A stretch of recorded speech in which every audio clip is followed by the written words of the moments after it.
بسم اللہ الرحمن الرحیم۔ دوستو، آج کی ویڈیو میں ہم ذکر کرنے والے اس واقعے کا کہ جب یزید کی قبر کو کھدوایا گیا، آخر اس واقعے کی وجہ کیا تھی، کس نے اور کیوں یزید کی قبر کو کھولا۔ یہ واقعہ یزید کی وفات کے کتنے سال بعد پیش آیا۔ دوستو، یزید نے اپنی زندگی میں ہی اپنے بیٹے معاویہ کو اپنا جانشین مقرر کر دیا تھا۔ یزید کے 12 بیٹے اور 5 بیٹیاں تھیں، لیکن اس کو اپنے بیٹے معاویہ سے بے انتہا پیار تھا۔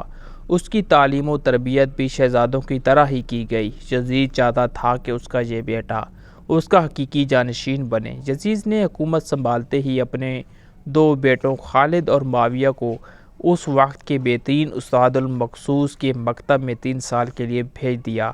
شیخ عمر المقصوص بھی جانتے تھے کہ یزید کا جانشین معاویہ ہے، اس لیے انہوں نے اس کی تربیت پر خوب محنت کی۔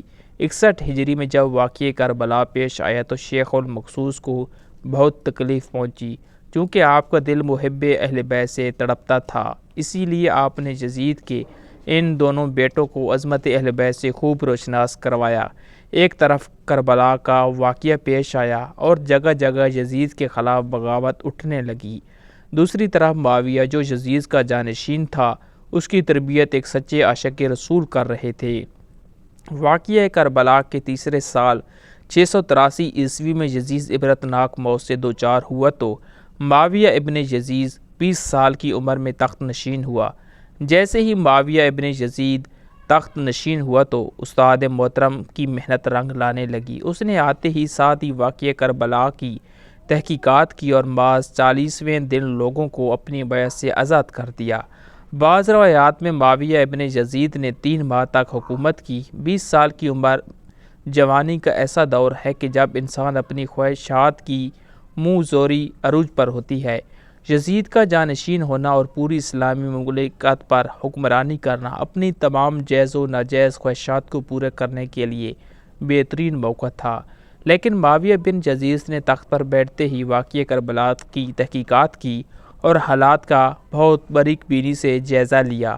جب اس نے دیکھا کہ میرے باپ نے اسلام اور مسلمانوں کو کس قدر عظیم نقصان پہنچایا ہے تو اس نے محسوس کیا کہ وہ ایک دورہ پر کھڑا ہے کہ حکومت کی بھاگ دوڑ تھامے رہے اور ظلم و ستم اور عیش و عشرت کا بازار گرم رکھے، یا تخت و تاج کو چھوڑ دے اور اپنے آپ کو ان ہولناک گناہوں اور ان کے دردناک عذاب سے دور رکھے۔ بالآخر اس نے فیصلہ کر ہی لیا۔ اس کا فیصلہ ان سچی تعلیمات اور اس ایمان کے تفعیل ہی ممکن ہوا جو اس کے رگوں میں شامل ہو چکا تھا۔ اس نے ایک عزم رسائی کے ساتھ حکومت کے عہدے داروں اور عوام کو مسجد میں جمع کیا اور پھر خود منبر پر جا بیٹھا۔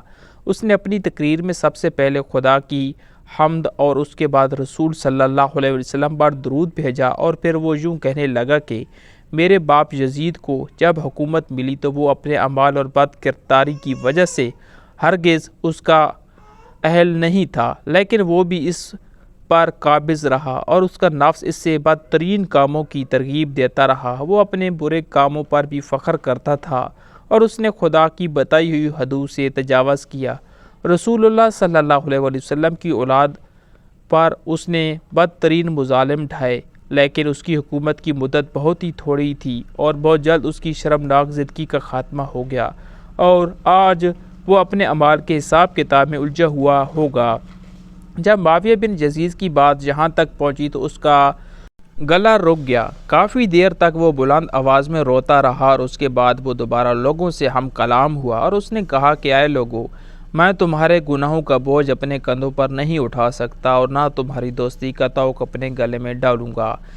میری خواہش تو یہ ہے کہ حکومت شہزادہ حسین امام حضرت زین العابدین کے حوالے کر دی جائے، یا اب تم خود جو بہتر سمجھو وہ کر دو، وہ حکومت کرے جس کا تم انتخاب کرو۔ میں اپنی بیعت سے تم لوگوں پر سے ہاتھ اٹھاتا ہوں اور اس خلافت کو ٹھکراتا ہوں۔ معاویہ بن یزید کے ان جملوں نے محفل میں ایک طوفان برپا کر دیا۔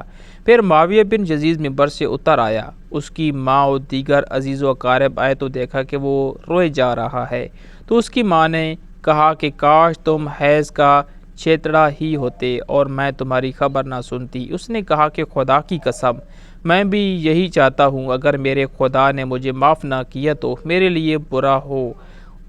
اسے کے بعد بنو امیہ نے اموی شہزادے مروان بن حکم کے ہاتھ پر بیعت کر لی اور اسے تخت پر بٹھا دیا۔ مروان نے اپنا دارالحکومت مستقل طور پر دمشق منتقل کر دیا۔ بنو امیہ نے شیخ عمر المقصوص کو زندہ درگور کر دیا کہ تم نے ایسی تربیت کیوں کی کہ معاویہ بن یزید نے بڑے دربار میں بنو امیہ کو رسوا کر دیا۔ اس کے چند دن کے بعد ہی معاویہ بن یزید کو زہر دے دیا گیا۔ 684 عیسوی سے 685 تک مروان بن حکم نے حکومت کی۔ پھر اس کی وفات کے بعد مروان کے بیٹے عبد الملک نے 685 سے 705 تک ایک طویل عرصے تک حکومت کی۔ پھر 705 عیسوی سے 715 تک عبد الملک کے بیٹے ولید نے حکومت کی۔ اسی کے دوران میں سندھ، اندلس اور دیگر بہت سی ریاستیں فتح ہوئی۔ اسی کے دور میں شہزادہ حضرت امام زین العابدین کو زہر دیا گیا۔ 715 سے 717 تک ولید بن عبد الملک کے بھائی سلمان بن عبد الملک نے حکومت کی اور 717 میں عمر بن عبد العزیز موزانہ طور پر تخت نشین ہوئے، لیکن ان کو بھی زہر دے دیا گیا۔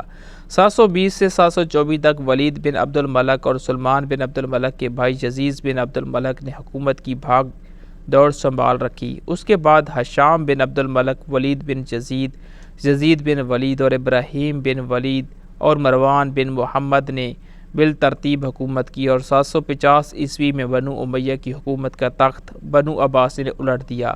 بنو امیہ کا آخری حکمران مروان ثانی ایک انتہائی سست اور ڈرپوک حکمران تھا، جس نے ابو مسلم خراسانی کے ہاتھوں شکست کھائی اور جو بنو عباس کی حکمرانی شروع ہوئی۔ تاریخی کتابوں میں درج ہے کہ ابو مسلم خراسانی نے بنو عباس کے ابو جعفر المنصور اور ان کے بھائی ابو العباس الصفا کو حکمرانی سونپ دی۔ اس طرح بنو عباس کے پہلے حکمران ابو العباس نے آتے ہی بنو امیہ کا نام و نشان مٹانے کی قسم کھائی۔ بہت سے لوگوں کو قتل کر دیا گیا اور کربلا کے واقعے میں ملوث تمام کرداروں کی قبروں تک کھود دی گئی۔ اس طرح بنو عباس کے حکمران ابو العباس الفا نے یزید کی قبر کو بھی کھدوایا اور یہ کام اس نے اپنی نگرانی میں کروایا۔ وہ چاہتا تھا کہ یزید کو قبر سے نکالے اور اس کی لاش کو سولی پر لٹکائے۔ چنانچہ یزید کی وفات کے 65 سال بعد اس کی قبر کو اس وقت حکمران ابو جعفر اور ابو العباس کی نگرانی میں کھدوایا گیا، لیکن جب قبر کو کھولا گیا تو سب یہ دیکھ کر حیران رہ گئے کہ اس میں لکڑیوں کی راکھ اور بدصورت کتے اور ایک اثاثے کے سوا کچھ نہ تھا۔ حوالہ جات